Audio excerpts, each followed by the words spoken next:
It's what's working. It's what's working. Tyson, I was going to start out. Big John, let's go. Jump in there. Yeah, I was going to ask you about your health, but I see you walk in on some crutches, and I guess that tells me a little bit about it. I mean, give us the update. Where are you at? Always good. Had surgery 3 days ago.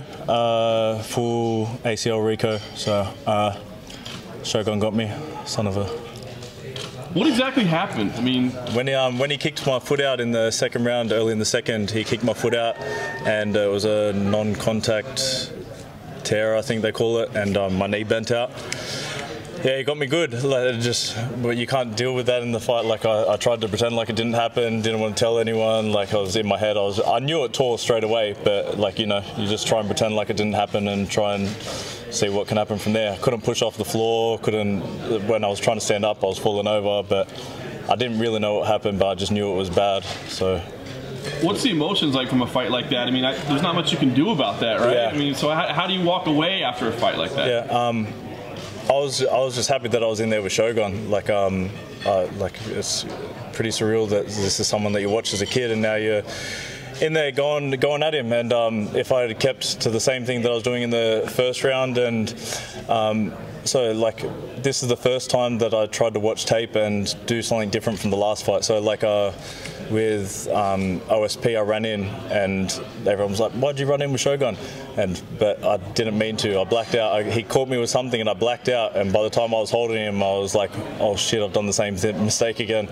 But when you're in the grapple, you got to go with it. And man, he's just a vet. Like that's what I knew that was coming with it. I knew I was all over everything that I was doing, and I knew I had him. But that's what vets do. They just bring out something that you weren't expecting and toughed it out, and then.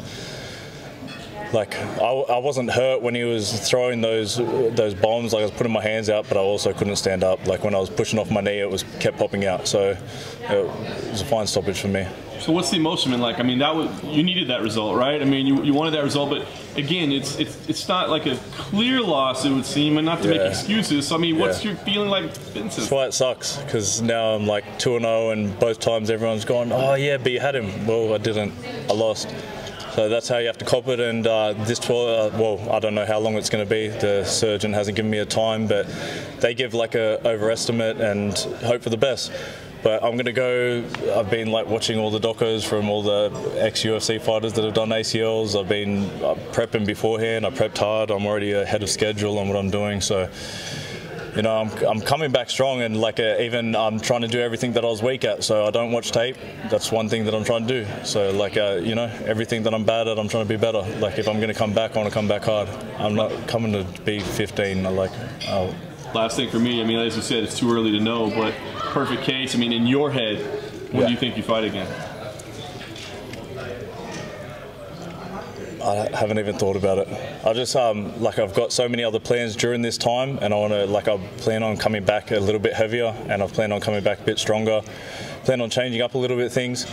People were bad mouthing the Thailand camp, saying that the wrestling, we had American D1 wrestlers, we had we had plenty of wrestlers there. Couldn't push off my leg.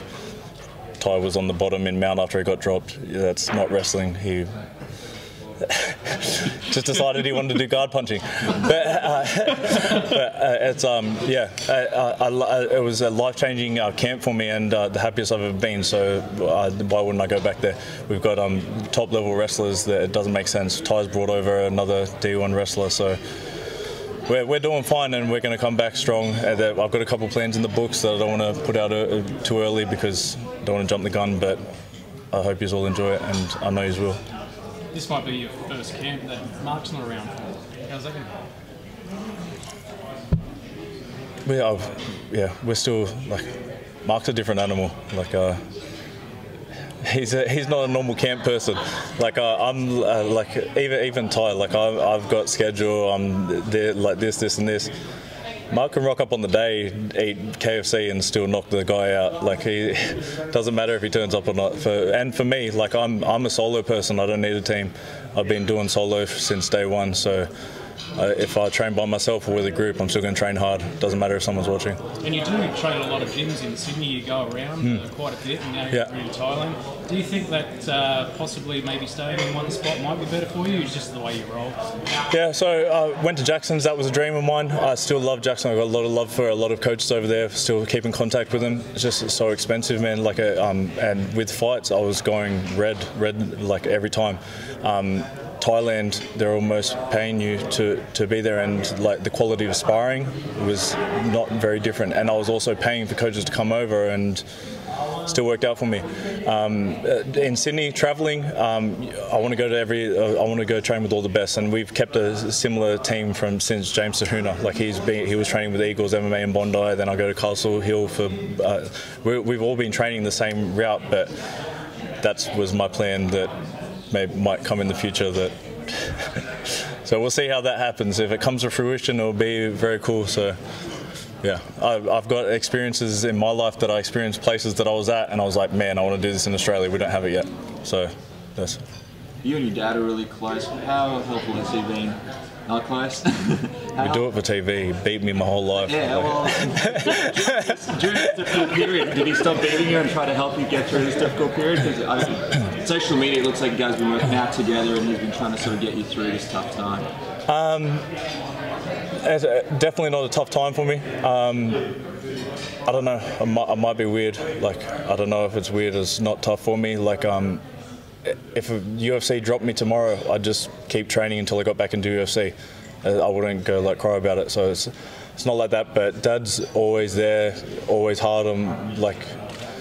People probably call docs if they saw like the hardness that was on it, like they wouldn't agree with it. But I am where I am today because of that hardness. So it's that fine line. Like it still happens today. Gymnasts, like tennis players, people like treat their child like in some way, and they go, "That's not right." But then they're in the World Championships and your child isn't. So I'm in the UFC now, and yeah, I have some bad memories, but it hasn't been like one of the biggest things, man, is my dad saying that he's proud of me, and like that was something that I always worked for, and that was only recently that sort of stuff happened. So, man, that's the biggest thing for me now. And when I was in gyms, they're always like, "Oh, that's Pedro's son," and now like when I'm training, they're like, "That's Tyson's dad." Your dad's saying that he's proud of you. Is that something that only started happening sort of like once you were fighting?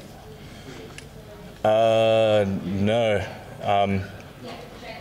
So with weird stuff, looking after my family, and like he's been away for a long time, and yeah, when I was 16, we were living together, and then I was still going to school trying to make the Olympics for boxing, and then he goes, "I got to go away for a bit," and he was gone for a year. So I was still working 2 jobs, still trying to box, and like there's a lot of stuff that people wouldn't agree with, but it's the stuff that hardened me and got me ready for life, and is where I am. And now it's done a full circle, and like I'm really close with my dad and my mum. Like my mum did the other side, like the educational side. My mum's a school teacher and always made sure that I had the best education. So Dad wanted me to go to uni. That was what the fight was about. So I decided to go to boxing, and then he wasn't happy with that. Got beat up.